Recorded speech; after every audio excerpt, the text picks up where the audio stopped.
문재인 정부는 7대 기준이 있었습니다. 검증은 문제 있는 걸 걸러내는 거니까요. 기준이 무엇입니까? 그 인사 검증의 7대 기준이라는 건 인사를 임명할 때의 기준이죠. 무슨 말씀이냐면 7대 기준에 어긋나니까 이걸 하면 안 된다는 의견을 제가 내지는 않습니다.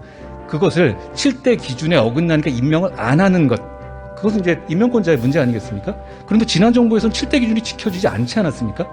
그러니까 지금 말씀을 들어보면 객관적 자료만 한다는데 그런 대서방식의 업무만 하기 위해서 직원 20명을 가지고 이 난리를 쳤단 말입니까?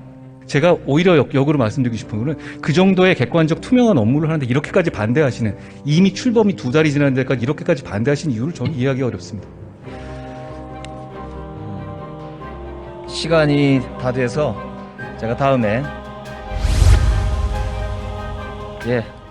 장관님 인사정보관리단 신설의 취지와 업무 실적을 좀 설명을 해 주십시오. 여러 번 말씀드렸는데요.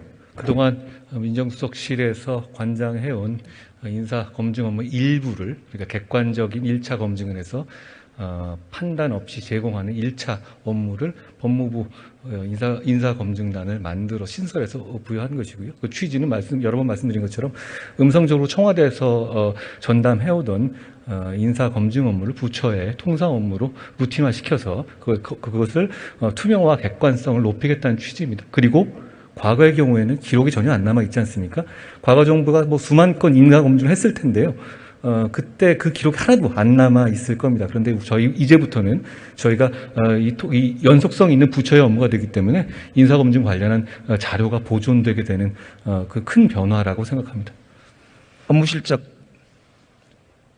누구를 하셨는지 그걸 얘기할 수는 없습니다. 대표적인 걸 몇 개 말씀해 주시죠. 네, 그거 중요한 대통령이 임명한 주요 공직에 대해서 1차적인 검증을 하는 것이고요. 과거에도 그랬다시피 누구누구를 검증했다 이렇게 발표는 안 하지 않습니까? 의원님께서도 잘 아시다시피. 그런데 그렇게 안 하는 이유는 인사 검증이라는 것이 실제로 인사를 지명되는 사람뿐 아니라 여러 후보자를 검증을 하는 것이고요. 그것이 프라이버시의 문제나 그리고 그렇게 불투명하게 하는 것에 투명하게 해야죠. 당연합니다. 지금 저한테 질문하고 계시지 않습니까? 그러니까 업무 실적을 설명해 달라고요. 제가 설명드리고 있습니다. 지금 말씀드린 것처럼 저희가 6월 7일 날 출범했죠. 그 이후에 대통령 임명한 주요 직위를 보좌하기 위한 인사검증 업무를 수행했습니다. 그리고 그것이 객관적으로 자료가 남아있고 제가 거기에 대해서 나와서 답변 드리고 송홍률 후보자 검증하셨나요? 특정인을 누구를 검증했는지 여부를 제가 여기서 밝히는 건 부적절합니다.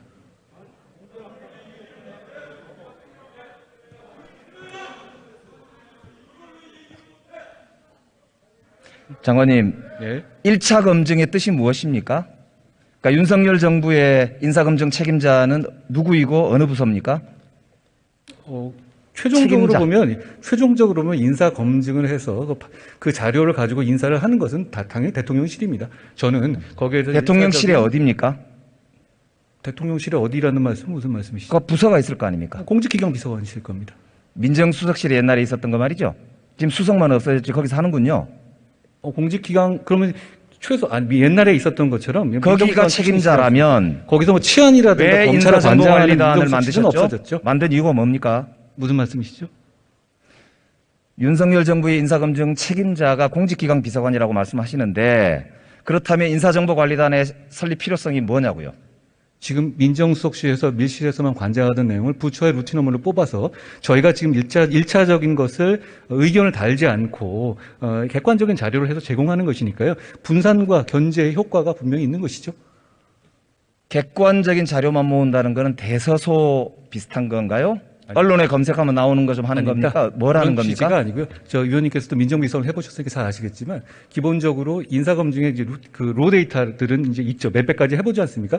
그것을 법적으로 이게 문제되는 사안인지 여부인지 판단하는 그런 것은 1차적인 검증 자료입니다. 그러니까 이런 이슈가 있고 이런 이슈가 있고 이런 이슈에 대해서 이런 문제가 있다라는 정도의 객관적 자료를 제공한다는 말씀이지. 예를 들어서 언론 자료에서 언론 조립 보도 자료라든가 언론에는 보도 근거를 그냥 로데이터로 제공한다 이런 뜻은 아니죠. 그러면 인사검증이라는 게 투명성도 기하고 제대로 객관성을 기하려면 기준이 있을 거 아닙니까? 문재인 정부는 7대 기준이 있었습니다. 검증은 문제 있는 걸 걸러내는 거니까요. 기준이 무엇입니까? 그 인사 검증의 7대 기준이라는 건 인사를 임명할 때 기준이죠. 무슨 말씀이냐면 7대 기준에 어긋나니까 이걸 하면 안 된다는 의견을 제가 내지는 않습니다. 그것을 7대 기준에 어긋나니까 임명을 안 하는 것. 그것은 이제 임명권자의 문제 아니겠습니까? 그런데 지난 정부에서는 7대 기준이 지켜지지 않지 않았습니까? 그 객관적 자료만 수집하기 위해서 검증단을 만들었습니까? 아니죠. 제가 말씀드렸다시피 그 일은 누가 해도 되겠네요. 아닙니다. 자료를 수집해서 그것이 법적으로 문제가 되고 과거 전립에서 이런 이슈가 있었다는 것은 그건 굉장히 전문적인 영역입니다. 민정수석실에서는 그런 기능을 안 했었습니까? 그런 기능을 했었습니다. 지금 공직기강은 그거 안 합니까? 지금 공직기강은 저희가 보낸 자료를 기초로 합니다. 아, 딴 건 안 합니까? 그 무슨 말씀이신지 잘 모르겠어요. 그러니까 추가 검증 안 하냐고요. 추가 검증은 여기서 나온 문제에 대해서 추가적으로 문제가 있어가지고 알아보라고 하면 저희한테 의뢰를 더 합니다. 그러니까 지금 말씀을 들어보면 객관적 자료만 한다는데 그런 대서방식의 업무만 하기 위해서 직원 20명을 가지고 이 난리를 쳤단 말입니까? 그게 대서방은 아니고요. 대서방은 아니고 제가 오히려 역으로 말씀드리고 싶은 거는 그 정도의 객관적 투명한 업무를 하는데 이렇게까지 반대하시는 이미 출범이 2달이 지난 데까지 이렇게까지 반대하시는 이유를 저는 이해하기 어렵습니다. 시간이 다 돼서 제가 다음에 위원님, 한 가지만 제가 아까 총리님 대신해서 말씀을 드리면요. 잘 아시겠지만 대통령직 인수위원회 법은 인수위원회의 조직을 대통령 출범 이후에 한 달 동안 유지할 수 있게 규정하고 있습니다. 6조에. 그러니까 아까 말씀드린 것처럼 저희 단이 출범하기 이전의 검증 조직은 인수위에 있었던 검증 조직이 유지되었던 것으로 저는 알고 있습니다.